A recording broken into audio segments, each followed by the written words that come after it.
Star T V کے معزز ناظرین، میں شکیل احمد آپ تمام دیکھنے اور سننے والوں کو میرا سلام۔ ناظرین، خیرات کا کام اکثر خیر خواہی، مہربانی اور سخاوت سے وابستہ ہوتا ہے۔ ہم میں سے بہت سے خیراتی کارکنوں کو ایسے افراد کے طور پر دیکھتے ہیں جو ضرورت مندوں کی مدد کے لیے اپنا وقت اور وسائل وقف کرتے ہیں۔ لیکن کیا ہوتا ہے جب آپ کے خیال میں جس شخص کے بارے میں آپ سمجھتے ہیں کہ وہ کمیونٹی کی مدد کر رہا ہے، وہ اصل میں غیر قانونی سرگرمیوں میں ملوث ہے؟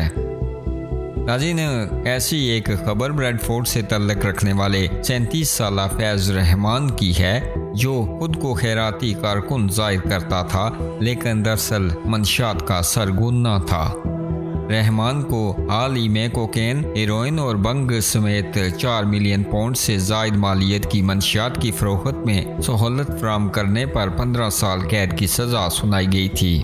ناظرین، رحمان نے لیورپول کے ایک سپلائر کے ساتھ اسٹاک خریدنے کا انتظام کیا جس میں کلاس A کی منشیات بھی شامل تھی، اور ایکرو چیٹ پر سپلائرز اور گاہکوں کے ساتھ بات چیت کی۔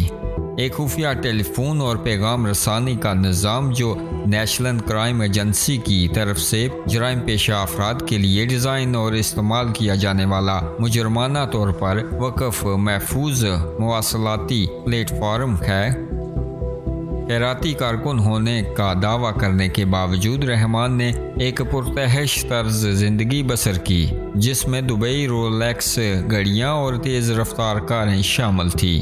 ناظرین، یہ بات پریشان کن ہے کہ رحمان جیسے شخص اپنی غیر قانونی سرگرمیوں کو چھپانے کے لیے خیراتی کارکن کی حیثیت سے اپنے عہدے کا استعمال کرنے میں کامیاب رہا، لیکن اس سے بھی زیادہ پریشان کن بات یہ ہے کہ وہ قانون نافذ کرنے والے اداروں کی طرف سے نشاندہی کیے بغیر سپلائرز اور گاہکوں کے ساتھ بات چیت کرنے کے لیے ایک خفیہ پیغام رسانی کے نظام کا استعمال کرنے کے قابل تھا۔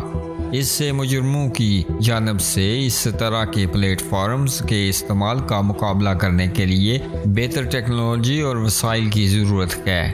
ناظرین، یہ یاد رکھنا ضروری ہے کہ رحمان جیسے افراد کے اقدامات خیراتی کارکن کی وسیع تر برادری کی نمائندگی نہیں کرتے ہیں جو ضرورت مندوں کی مدد کرنے کے لیے وقف ہیں۔